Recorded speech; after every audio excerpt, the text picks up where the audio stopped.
Okay. It feels sticky. So what's going on here? Okay, after you spin your wool, you need to set the twist. And what I'm doing here is trying to get the wool wet. This is cold water, so it's not working all that great, but we're going to just pretend that it is. If you were to feel it, it would feel waxy on your hand. There's like the lanolin, and there's a couple different chemicals on it, and the heat would melt that and wash it away. You don't want to get it sparkling clean because you want a little bit of that wax in it, but just a little. So lanolin comes from sheep wool? Yes. Okay, I always knew it was an animal product, There's but I didn't realize it was from the wool. If you ever saw a fleece right off the sheep, you would see a yellow tint. Okay. That's suint, S-U-I-N-T. That's fat, yeah. Yeah, it's fat. Yeah. But it's excreted through the skin onto, and does that help keep them dry? Exactly. Okay. Exactly. So you want to set the twist, and if there's any fat or dirt in the wool, you want to rinse that out.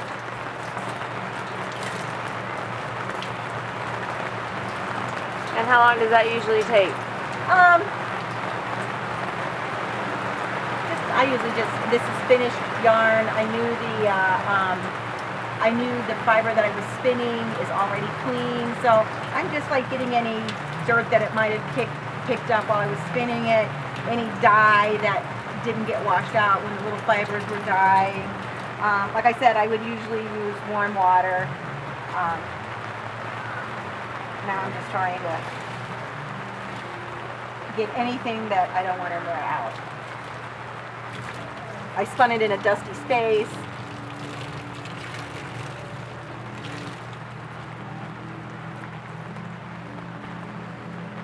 And you want to use a temperate water. You don't want to use too cold or too hot because that will melt it. And does it matter if the water is city water or well water? No, I have well water at home and it works just fine. So what you said, it can felt it if it's too warm? Yes. If you dunk wool into cold water, then into hot water, or I'm really agitating this a little bit too much, but since I don't have the hot water, I want it to felt a little tiny bit. And that's just, I want the two skeins to kind of come together and be one skein.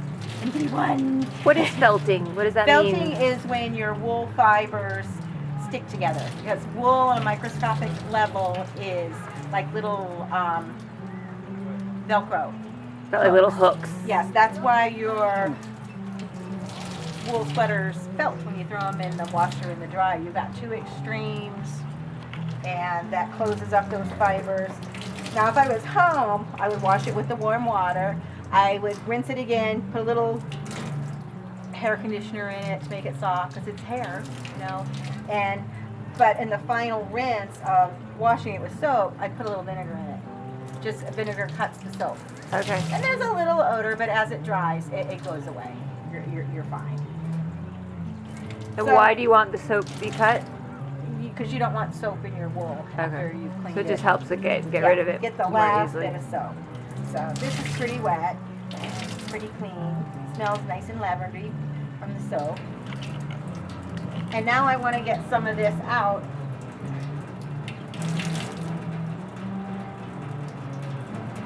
So, okay. I'm going to We're going to go out here. See, it's kind of a tangly mass, but it's relaxing a little bit. And my neighbors think this is really crazy when I come out there and do it. Let me go over there because I don't want to get water on your camera. Okay. But this is Wuzzing. Why is it called Wuzzing? Because that's the sound it makes. And then I've done that side, so I might take another side.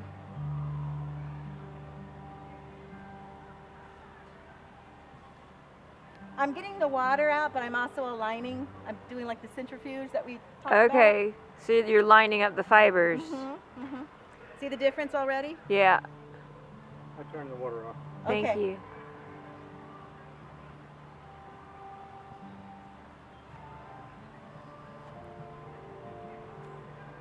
So when David came up and approached Goliath, he was Yeah, actually he was drying really out wuzzing. wool. Did you see the difference already? Yeah. Now I'm gonna thwack. Let me see if I can find anything to thwack against without destroying. I'll do the tree. I know what a thwack is. My mother did that to me. That explains a lot.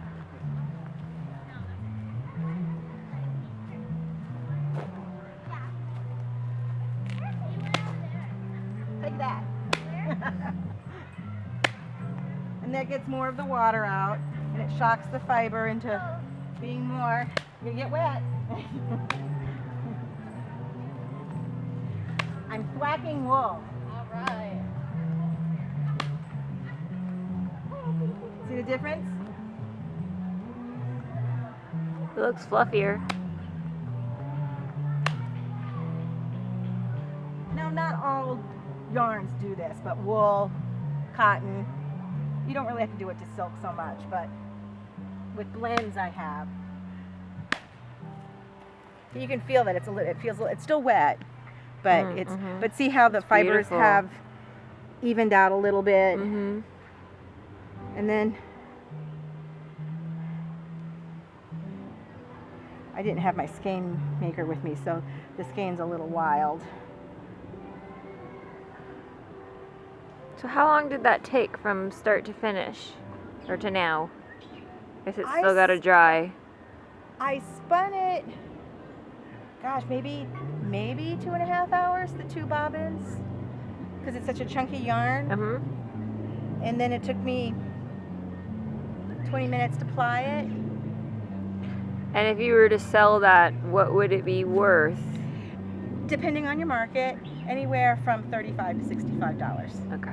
It really depends on your market, what the market will bear, or I might just use it and make something and then sell that Right. for the $35 or $40 or whatever Okay. that I want to get it out of it. But knitters love the art yarn, but you can see the tangled mass that we started with, Yeah. and the fluff on the floor. Yeah. So you got to see the whole process. Yeah.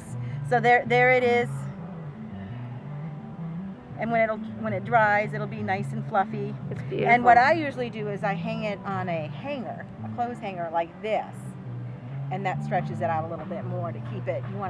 Or I put a weight on it. If I'm going to hang it right here, I'll tie something here to kind of keep it stretched out, but not real heavy, because I don't want it to lose its bounce. I just want it to dry straight. I don't want all those little curly cues that I had. And did you get this what you start with? What do you refer to that as? The mass that you started with? It's called a bat, B-A-T-T. The bat. Okay. Yes, and that comes off a drum carder.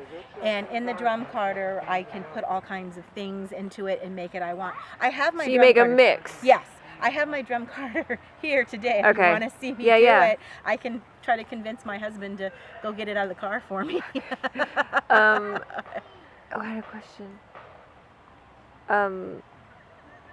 Now this wool to start with was like a ginger brown wool, and then I added the colors into it. But With the different yes, fibers. Yeah, and I didn't dye that. That's a naturally colored fiber, that ginger brown. Okay. And then I that's added, beautiful. Yeah. and then you can see how I added some vintage lace. Where was it? Okay. Where was I? Okay, there's a little bit of silk ribbon. Okay. There's a little bit of netting. Okay. It just gets spun in there. Here's some lace right there Hmm. that you can't see now that it's wet. But the peacock feather probably fell out. But there's just all kinds of things in there. It's the kitchen sink. It turned out really pretty. Yeah. And sometimes when you're making these bats, you're looking at it going, this looks really pretty together, but is it going to look pretty as a yarn? We did pretty good. Yeah. And here's some more of the lace right here. I just cut it up and just put it in there and just spun it as it came up. That's great. Thank you. It's fun. Go talk to my husband. Try to get him to Okay.